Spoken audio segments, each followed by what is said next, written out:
Okay, this is part 3 of single string shapes around the common chords in a key.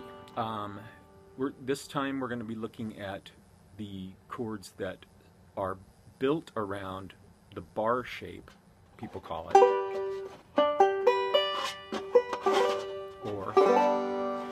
and the chords are G major,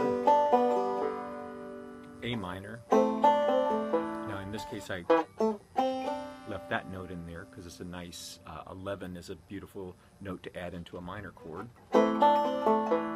It's the 4 of the minor chord. That's minor. B minor, same thing with 11. C, D, E minor, F sharp minor 7 flat 5, and then back to G. Now again, I can start up here and show you the shapes, but then as soon as I get to the the next couple of chords, I'm going to jump down and approach the 12th fret again, so they'll sound more like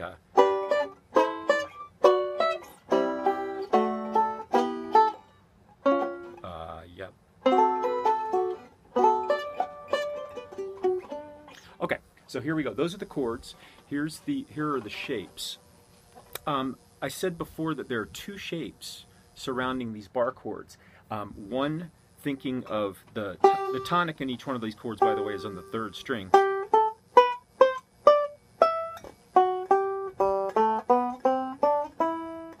The tonic of each chord, or the root of each chord, is on the G string. If you look at the G chord here, we've got a really nice G major 7 there. Now that's, and you've got one here too. Both of those are centered around that shape, that basic chord. So in each of the chord forms, I'm going to show you a lower shape and a higher shape, a shape where your fingers are pretty much centered around the lower voicing of the chord to the 7, and the higher shape being voiced around, the higher set of notes that are around that. Okay, first one, G major 7.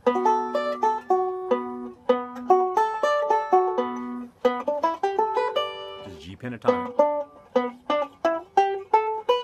2, 2, 1, 2. Right? That's pretty. And then this shape is going to be, I have the major 7 in the bottom, 7, 1, 3, 5.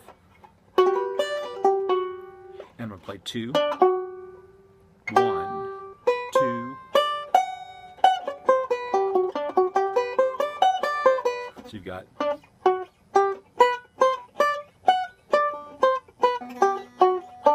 Now this shape has a C in it, which is a tense note. It's not really something you hang on in that chord.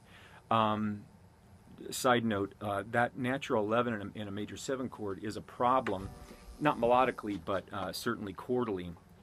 But on the 4 chord of this key, when we get to the C Lydian has a sharp 11 in it, and that note is not a problem. You can just hang on that all day long.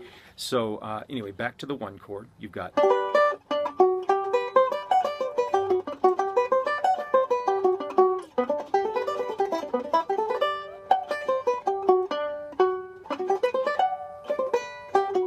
So you see those are 2 pretty nice shapes with single string notes around them. Another side note on this chord, if you don't want to stretch that far and include the major 7, you can just play another G pentatonic shape. 2, 2, 1, 2.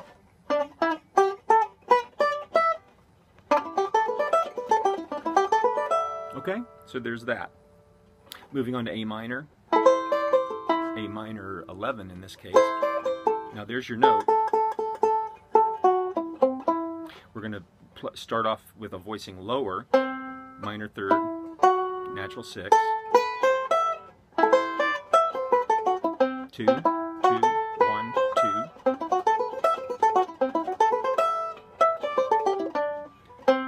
2. And interestingly enough, this chord actually, that stretch is not necessary because you can actually play it according to this shape. There's your note. That has all the minor 7 notes in it. 2, 2, 1, 2. So now I've given you 2 shapes.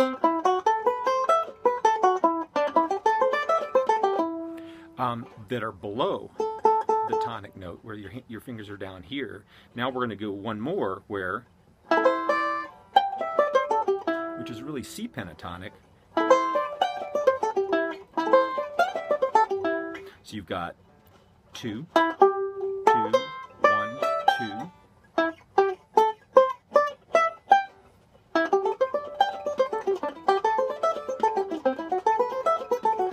It's really 3 shapes over that one chord, thought of with the tonic starting there.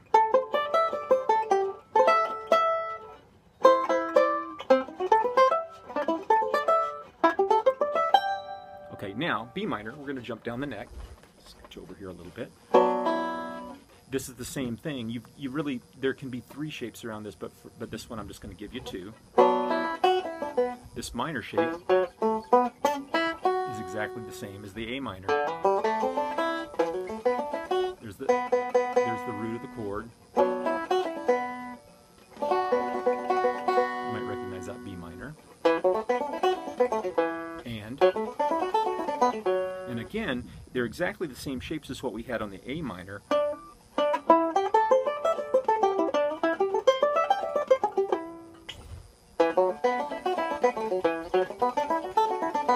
Around that chord, right? Okay, so now we're on C. Well, the C, with the exception of one note, is the same shapes as your G, which was up here.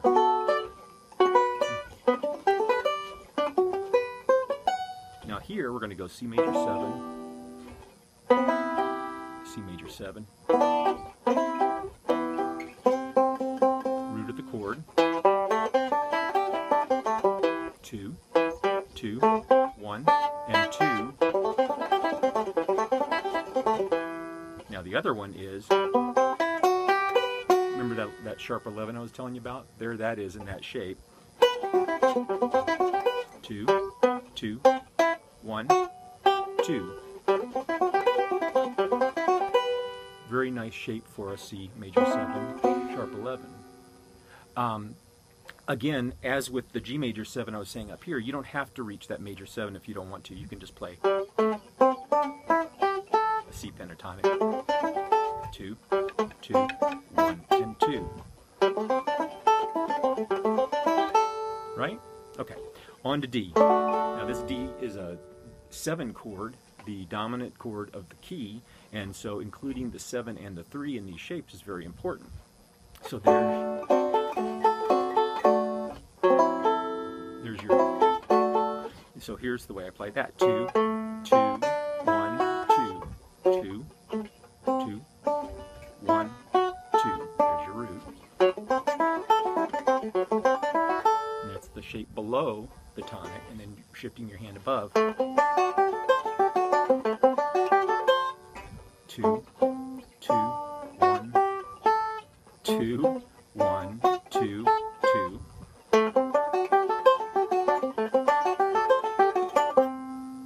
Now we're up to E minor. Now this E minor has the same shapes as your B minor and your A minor.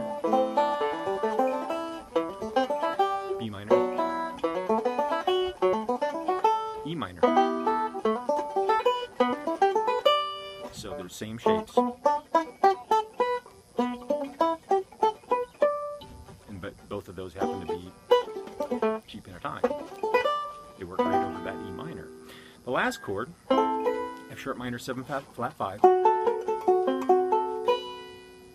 has 2 shapes. 2. So if you ever run into a tune where you say, oh, there's a F sharp minor 7 flat 5 to, in most cases would be a B7 flat 9, you've got, there's a nice shape to play. So here's what that chord change, again, an aside, sounds like. F sharp minor 7 flat 5 to B7 flat 9 to B, F sharp to B7 flat 9 F sharp,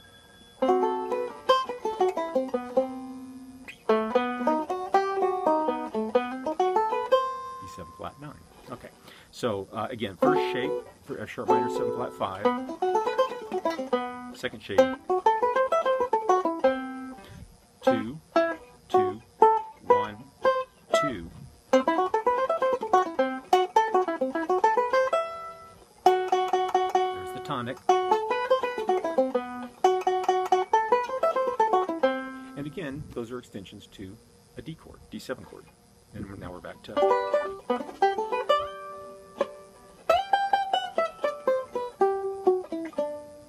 Okay, there are some helpful shapes when improvising so that you can see some note sets around your common chords within a major key.